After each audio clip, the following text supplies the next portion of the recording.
मनुष्य शरीर मिलने से पाने से ही कोई मनुष्य नहीं। इसको मैं अगर गुरु महाराज के शब्द में कहूँ तो गुरु महाराज ने कहा मनुष्य में दो प्रधान बातें हैं, ईश्वर भक्ति और सदाचार।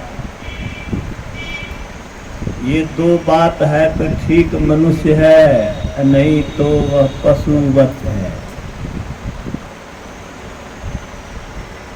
अब समझिए क्या कहते हैं। पशु को धर्म का ज्ञान नहीं, पशु को सदाचार का ज्ञान नहीं, पशु को ईश्वर भक्ति का ज्ञान नहीं, और आपको भी नहीं, तो पशु में आप में कोई फर्क नहीं। गुरु महाराज ने यह भी कहा ऐसे मनुष्य को पशु कहने से कोई अति उक्ति और हानि नहीं। शास्त्र में आया है आहार निद्रा भय मैथुनं च सामान्य में तक पशु भी नराणां ज्ञानं एकं वधिका विशेषो ज्ञानेन हीनः पशु भी समाना। ये तो संस्कृत हुआ, हिंदी क्या अर्थ हुआ तू समझता है। आहार मन भोजन, सभी जीव करते हैं ना आहार। जिस गाछ को देखते हो उसका भी आहार है। जमीन से रस लेता है तो उसके फल पुष्पित होता है, फलित होता है। संसार में जितने जीव हैं सभी सोते हैं, सभी खाते हैं, सभी बाल बच्चा पैदा करते हैं। सभी को अनहोनी का भय है।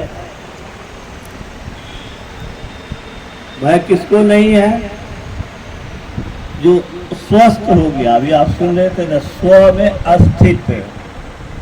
हम लोग स्व में स्थित नहीं है, अपने आप में स्थित नहीं है। किस में स्थित है? इंद्रियों में स्थित है। इंद्रियां बाहर के विषयों को ग्रहण करती है, रूप को देखती है, रस जिह्वा लेती है, कान शब्द सुनता है। हम लोग स्वयं में अस्थित नहीं है। स्वयं में अस्तित्व होने का मतलब है इंद्रियों से अपने चेतन भार को अलग कर लेना। इसके लिए जो कोशिश कर रहा है वही ईश्वर भक्ति। क्या ईश्वर भक्ति? ईश्वर की ओर चलने की कोशिश ही ईश्वर भक्ति। अपने आप की ओर कहिए या ईश्वर की ओर कहिए, दोनों में कोई फर्क नहीं है। क्यों फर्क नहीं है? दोनों में अंतर क्या है? कुछ तो है। जब तक हम इंद्रियों के संग, शरीर के संग हैं, तब तक हम जीवात्मा हैं। और शरीर इंद्रियों से जो ही छूट गए तो आत्मा है। आत्मा कहिए, परमात्मा कहिए, दोनों में कोई फर्क नहीं।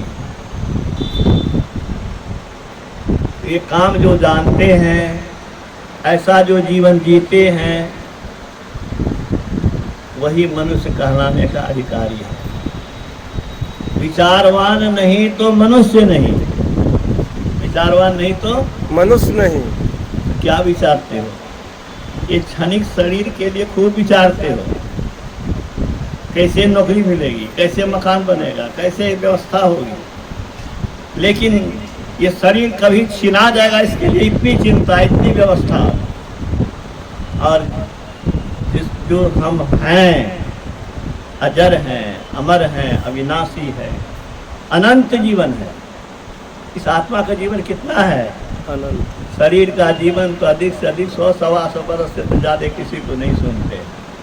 मान लीजिए 150 वर्ष जी जाए, लेकिन ये 150 वर्ष, 25 वर्ष, 50 वर्ष कोई ठिकाना नहीं। बालक नहीं, यौवने नहीं, वृद्धि कछुबंद। और वह अवसर नहीं जानिए जब आए परे जम्फन। इतना अनिश्चित है शरीर का जीवन, उसके लिए पूरी व्यवस्था सोचते हैं। और जो संत इस आत्मा के नित्यानंद ब्रह्मानंद पाने के लिए, सदा के सुख पाने के लिए रास्ता बताते हैं, उसको सुनने के लिए भी कोई आना नहीं चाहता। कहिए तो परिवार में कितने लोग आए हैं, शादी में कितने लोग थे, अगल बगल में कितने लोग हैं, कौन इस बात को सुनने के लिए आ रहा है? दुदुम्भी आवाज में कहता है ढोलहा पिटवा दो, तो ढोलहा पिटवा दिया। गुरु महाराज ने कहा यही ढोल पिटाए सुनाए दिया गुरु साहब बाबा देवी देवी के ने, संतन मत भेद प्रचार किया गुरु साहब बाबा देवी ने। संतों ने क्या प्रचार किया? संतों ने ये प्रचार किया कि तुम ईश्वर बन सकते हो। अब कैसे ईश्वर बन सकते हो वही रास्ता में बताने आया। थे अंध बने फिरते बाहिर, अंतर पथ भेद न थे जाहिर। ठीक है, अब क्या हुआ? गुरु ने युक्ति बताई, बंद कराए पलक पट को, कहे बाहर में तुम मत भटको, सीधे सन्मुख बिंदु को कहवाया बाबा देवी। जीव उद्धार का द्वार पुकार कहा घट भीतर ही सब संतों ने। संतों ने संत मता बिनु गति नहीं, सुनो सकल देखा न जो चाहो उद्धार को तो बनो संत संतान।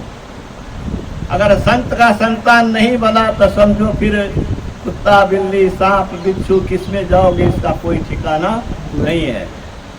मैं बराबर कहता हूँ जो विद्यार्थी पढ़ने में मन नहीं लगाएगा उसका बाप स्कूल कॉलेज उसको भेजेगा। जो पढ़ने में रुचि नहीं लेगा उसको क्यों पढ़ाने की कोशिश लोग करेगा? खेलने ठालने से काम चलता है। तो स्वाभाविक रुचि बच्चे की जिसमें होती है उसी में गार्जियन विवश होकर के उसको छोड़ देता है। स्वाभाविक रुचि जिस विषय में विद्यार्थी की रुचि है उसी विषय में उसको पढ़ने के लिए देना चाहिए। कोई साइंस में रुचि ले रहा है उसको आर्ट करा दीजिए, वो उसके लिए शुभ नहीं है। तो मेरे कहने का अर्थ यह है कि हम आप मनुष्य शरीर में हैं, क्षणिक जीवन के लिए जितना सोचते हैं उससे गुणनफल में स्वयं के लिए सोचिए।